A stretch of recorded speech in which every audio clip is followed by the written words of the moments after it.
Startup मंत्रा के segment में आज हम बात करने वाले हैं एक ऑनलाइन पेमेंट प्रोवाइडर रेजर पे कंपनी से। आपको पता होगा अपने सेगमेंट की best payment solution provider company है रेजर पे, और कंपनी देश की पहली पेमेंट गेटवे बनी है जिसने अपने पार्टिसिपेंट्स के लिए पेमेंट रिकॉन्सिलिएशन सर्विस लॉन्च की है। जी हाँ, इसी डेवलपमेंट और कंपनी के आगे फर्दर प्लान्स क्या हैं इस पर बात करने के लिए कंपनी के मैनेजमेंट हमारे साथ है। रेजर पे के को founder managing director Shashank Kumar अब हमारे साथ जुड़ गए हैं। मिस्टर कुमार, स्वागत है आपका इटिना स्वदेश पर। अपना समय देने के लिए आपका शुक्रिया। सबसे पहले तो कॉन्सेप्ट ऑफ रेजर पे पर ही बात करना चाहूंगी, क्योंकि ये कॉन्सेप्ट ने शेप अप तब किया जब ओरिजिनेटर्स ने अटेम्प्ट की एक खुद का एंटरप्राइज डेवलप करने के लिए, और फिर रियलाइज किया कि ऑनलाइन पेमेंट रिसीव करना एक हजार्डस प्रोसेस हो सकता है, एक टीडियस प्रोसेस हो सकता है। आपकी जर्नी कैसी रही? धन्यवाद मोंटी, इनविटेशन के लिए। मैंने 2012 में मैं माइक्रोसॉफ्ट में काम कर रहा था अपने फ्रेंड के साथ, अपने को फाउंडर के साथ, हर्षल माथुर। तो उस समय मैंने कभी ये नहीं सोचा था कि मैं एक स्टार्टअप बनाऊंगा। हम जो है एक साइड प्रोजेक्ट पे काम कर रहे थे। हम एक पोर्टल बना रहे थे जिससे कि क्राउड फंडिंग इजी हो सके, एनजीओ को पैसा रेज करने में वाइट कॉलर एम्प्लॉय से आसानी से पैसे रेज कर सके, और डिफरेंट सोशल कॉजेस के लिए वो सोशल मीडिया से पैसे रेज कर सके। तो उसके लिए हमने एक प्लेटफॉर्म बनाया था, और उसके लिए फिर जब हमें पेमेंट्स एक्सेप्ट करना था, तो जो एग्जिस्टिंग पेमेंट्स प्लेयर थे उनका काफी जो क्वेश्चंस थे वो इस तरह के थे कि हम प्रॉफिटेबल है कि नहीं, हमारे पास फिजिकल प्रेजेंस है कि नहीं, अगर हम एक एक्चुअल ऑफिस प्रेजेंट है कि नहीं, हमारे पास फंडिंग है कि नहीं, और वगैरह वगैरह। तो प्रॉब्लम ये होता है कि जो एसएमई होते हैं, जो स्टार्टअप होते हैं, काफी सारे वो हमारी तरह स्टार्ट होते हैं कि वो या तो अपने पेरेंट्स के यहाँ से स्टार्ट हो रहे हैं या फिर कॉलेज से स्टार्ट हो रहे हैं, और काफियों का कोई प्रॉफिटेबिलिटी रिकॉर्ड नहीं होता, काफियों पे कोई फंडिंग नहीं होती, राइट। तो हमें लगा कि यार 2013 में, 2014 में पेमेंट्स एक्सेप्ट करने का एक बहुत सिंपल तरीका होना चाहिए, उसके लिए 2-3 महीने नहीं लगने चाहिए। तो वो सोचते हुए ही हमने सोचा कि शायद पेमेंट्स जो है काफी बड़ा प्रॉब्लम है, और इंडिया में मोबाइल बढ़ेगा, डिजिटल बढ़ेगा, इंटरनेट बढ़ेगा, और उसके साथ जो है काफी सारे स्टार्टअप्स भी आएंगे, और उनके लिए अच्छी पेमेंट सर्विस होना काफी जरूरी है जिससे कि कंट्री का प्रोग्रेस हो सके। तो इसी इसी आइडिया के साथ जो है हमने, मतलब मैं इंडिया वापस आया और हर्षल माथुर के साथ हमने रेजर पे स्टार्ट किया था। That's a very interesting journey in fact. और शशांक, ये जर्नी सिर्फ शुरुआत तक ही सीमित नहीं रही, आपने लगातार एडवांसमेंट्स और इनोवेशंस भी किए। आपके ताज़ा इनोवेशन की बात करते हैं, आपसे उस पर आउटलुक जानते हैं। Payment reconciliation service network participants के लिए किस तरह से स्ट्रीमलाइनिंग पॉसिबल हो पाई पेमेंट प्रोसेस की वाया ओएनडीसी, और ये प्रोसेस आपको आगे किस तरह से लगती है कि ईज ऑफ ट्रांजैक्शन को एक तरह से रिगार्ड करेगी? तो एक एक तरीके से अगर ओएनडीसी को देखा जाए, राइट, तो the government wants ONDC to succeed. It's उससे जो है, जो ई कॉमर्स का सेक्टर है, कहीं ना कहीं it will go up to $200 billion। And government काफी चाहती है कि और भी ज्यादा कंपनीज ई कॉमर्स में आ सके, और वो ई कॉमर्स केवल बड़े 3-4 कंपनीज में सीमित नहीं रहे। सो जैसे जैसे ज्यादा कंपनीज ज्यादा नेटवर्क पे आएंगी, ओएनडीसी के नेटवर्क पे आएंगी, ज्यादा ज्यादा ज्यादा बिजनेसेस पार्टिसिपेट करेंगे प्लेटफॉर्म्स पर। तो ओएनडीसी में दो तरह के प्लेटफॉर्म्स होते हैं।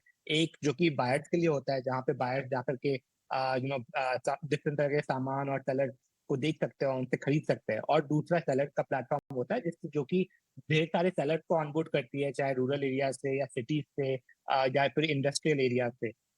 तो उसपे जो पेमेंट का जो सिलसिला है, वो अगर आप एक तरीके से देखिए, तो बायर से बायर प्लेटफॉर्म पर जाता है, बायर प्लेटफॉर्म से सेलर प्लेटफॉर्म पर जाता है, और सेलर प्लेटफॉर्म से फिर सेलर पर जाता है। तो अल्टीमेटली बायर से सेलर तक जाने के लिए पेमेंट का एक एक पूरा जरिया होता है, और वो बहुत जरूरी है, क्योंकि एक इस तरह की इकोसिस्टम है जहाँ पे मल्टीपल लोग इन्वॉल्व है, मल्टीपल पार्टीज इन्वॉल्व है। पेमेंट्स काफी सही तरीके से होने चाहिए। पर उसके बाद जो दूसरा बड़ा प्रॉब्लम आता है वो है रिकॉन्सिलिएशन का, क्योंकि at the end of the day her company को अपना देखना होता है कि जो स्टॉप पेमेंट उन्होंने एक्सेप्ट किया, या स्टॉप पेमेंट जो उन्होंने किसी को दिया, वो एक्चुअली में सही से गया कि नहीं, वो उनके बैंक अकाउंट में सही से रिकॉन्साइल हो रहा है कि नहीं, और एट अ ग्रॉस लेवल वो जो 100 पेमेंट्स का अमाउंट है वो पूरा पूरी मैच हो रहा है कि नहीं।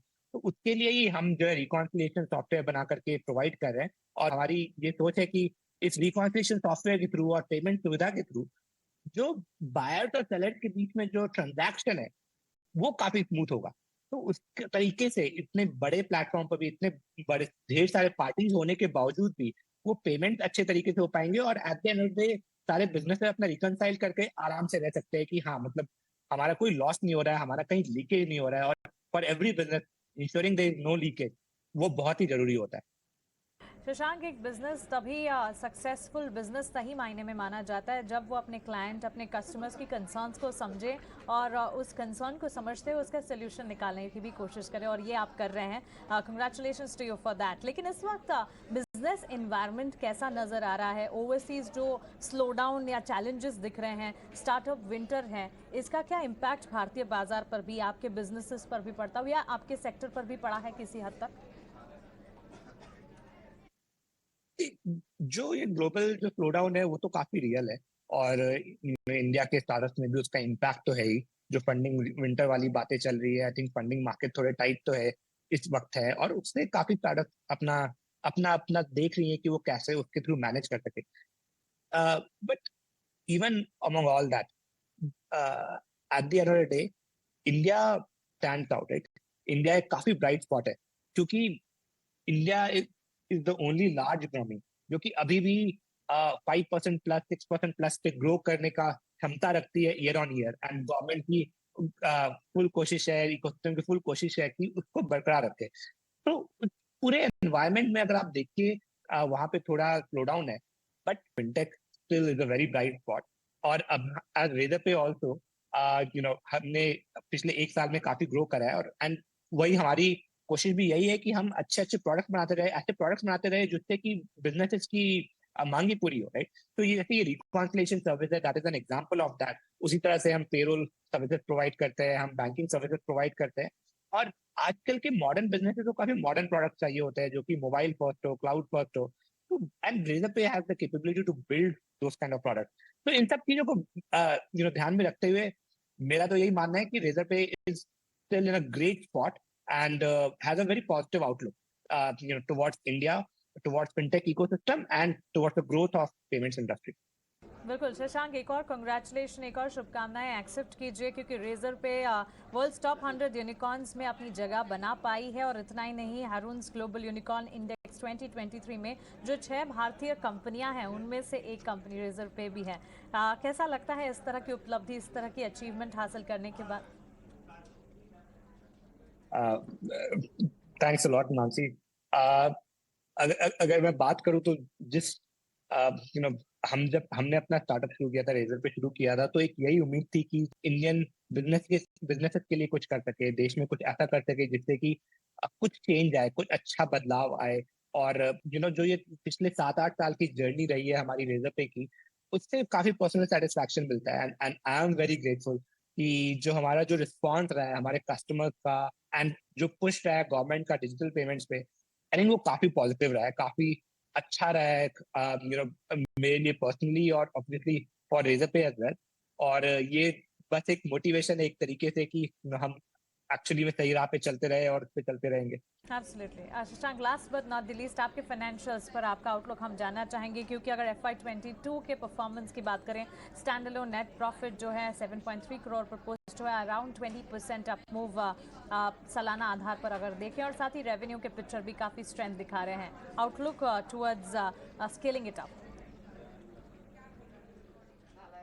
राइट, हमारा पिछले फाइनेंशियल ईयर का टारगेट था कि हम more than $90 billion GMV process करें अपने प्लेटफॉर्म के थ्रू। And I am very happy to say that not only हमने वो गोल अचीव किया, बट कहीं ना कहीं हमने we crossed more than $100 billion। हमने $100 बिलियन के ऊपर पेमेंट्स आपने अपने प्लेटफॉर्म के थ्रू प्रोसेस करे, and it's a huge scale.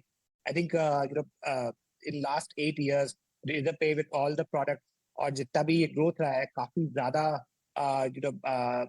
ये जो हमने पड़ाव अचीव करे, I think that's been a great journey for us. और just looking at it from a revenue basis, तो लास्ट फाइनेंशियल ईयर हमारा ऑपरेशनल रेवेन्यू वाज 1480 करोड़, और and that has been like a 70% growth year on year. और I think हमारी कोशिश यही रहेगी कि ये आगे भी मेंटेन रहे. तो even in the coming year that we'll continue to aim for 60-70% growth year on year, and continue growing our top line. Absolutely Shashank, आपका बहुत शुक्रिया हमारे साथ जुड़ने के लिए, सवालों के जवाब देने के लिए, आने वाले क्वार्टर्स के लिए, इनोवेशंस के लिए आपको ढेरों शुभकामनाएं. थैंक्स. और अब बात करते हैं आज की इम्पोर्टेंट रिसर्च की. जी हाँ,